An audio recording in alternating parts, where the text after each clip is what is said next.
Army Upgrade Channel presents the most interesting cases from the defense complex of different countries. It became known that the flight of Russian President Vladimir Putin on 4 Su-35 fighter jets was escorted by pilots from the Russian Knights aerobatic team, who performed the task of escorting the aircraft with the Supreme Commander-in-Chief. The flight took place over the neutral waters of the Caspian Sea, Iran and the Persian Gulf. The first destination point was Abu Dhabi, UAE, then Riyadh, Saudi Arabia, and safe return to the territory of the Russian Federation. For reference, the distance from Moscow to Abu Dhabi in a straight line is 3,742 kilometers. The length of the route in this task was 8,000 kilometers. Recall that such an escort is a very rare event in the history of military aviation. First, the fighters made a very long flight without refueling. Secondly, they carried the entire standard arsenal of weapons.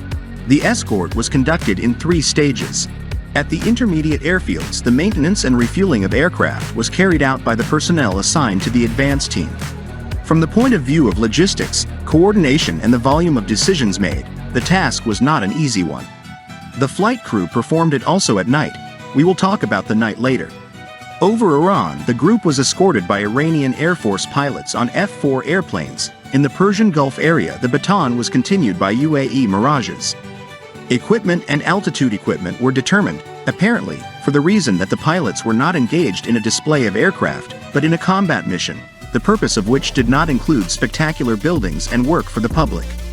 The channel recalls that Vladimir Putin's Il-96 presidential plane on its way to the UAE was escorted by 4 Su-35s of the Russian Air Force.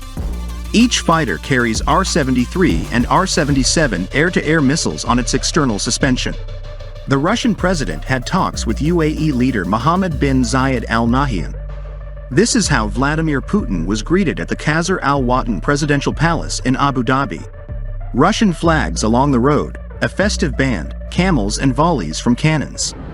The Russian president then flew to the next destination, Riyadh, for talks with the Saudi crown prince.